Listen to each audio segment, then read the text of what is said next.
यहाँ आना मना है। जी हाँ મિત્રો, સમગ્ર કચ્છમાં ભયજનક સ્થળોએ જવા પર પ્રતિબંધ મૂકવામાં આવ્યો। સમગ્ર કચ્છ જિલ્લામાં આવેલ તમામ નદી, નાળા, નહેર, ચેકડેમ તથા તેનો નીચાણવાળો વિસ્તાર, જળાશયો, કોઝવે તથા નાના મોટા ધોધ જેવા પાણીનું ભારે વહેણ ધરાવતા ભયજનક સ્થળોએ કોઈપણ વ્યક્તિ પ્રવાસીઓએ નહાવા જવા, કપડાં ધોવા કે માછલી પકડવા માટે પ્રવેશ કરવા પર તેમજ ફોટો વિડીયો ઉતારવા પર પ્રતિબંધ મૂકવામાં આવ્યો છે। નખત્રાણાના પાલરધુના ધોધ પર સલામતીના કારણોસર પોલીસ બંદોબસ્ત ગોઠવવામાં આવ્યો છે। પ્રવાસીઓ જળાશયો પાસે ન જાય તે માટે ચુસ્ત બંદોબસ્ત ગોઠવવામાં આવ્યો છે।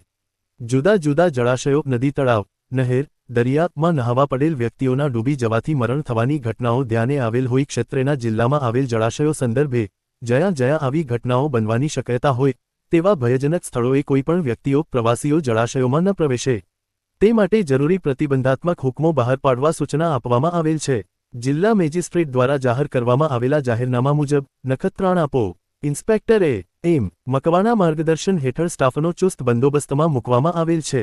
જિલ્લા મેજિસ્ટ્રેટ કચ્છ ભુજ દ્વારા જારી કરવામાં આવેલ જાહેરનામા મુજબ સમગ્ર કચ્છ જિલ્લામાં આવેલ તમામ નદી, નાળા, નહેર, ચેકડેમ તથા તેનો નીચાણવાળો વિસ્તાર, જળાશયો, કોઝવે તથા નાના મોટા ધોધ જેવા પાણીનું ભારે વહેણ ધરાવતા ભયજનક સ્થળોએ કોઈપણ વ્યક્તિ, પ્રવાસીઓએ નહાવા જવા, કપડાં ધોવા કે માછલી પકડવા માટે પ્રવેશ કરવો નહીં તેમજ તે માટે મદદગારી કરવી નહીં તેમજ તમામ ભયજનક સ્થળોએ જોખમી રીતે ઊભા રહી મોબાઈલ, કેમેરામાં ફોટા, સેલ્ફી લેવા નહીં અંગેનું ફરમાન કરવામાં આવેલ છે।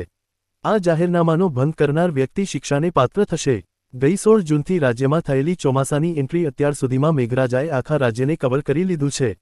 હવામાન વિભાગ દ્વારા 13 જુલાઈ સુધી ગુજરાતના ઘણા વિસ્તારોમાં વરસાદની આગાહી કરવામાં આવી છે। હાલમાં 3 સિસ્ટમ સક્રિય થવાને કારણે રાજ્યભરમાં ભારે વરસાદની આગાહી કરવામાં આવી છે। આપની આસપાસની સમાચાર માટે સબસ્ક્રાઇબ કરો અમારી ચેનલને। ન્યૂઝ આસપાસ, હંમેશા આપનો સાથ।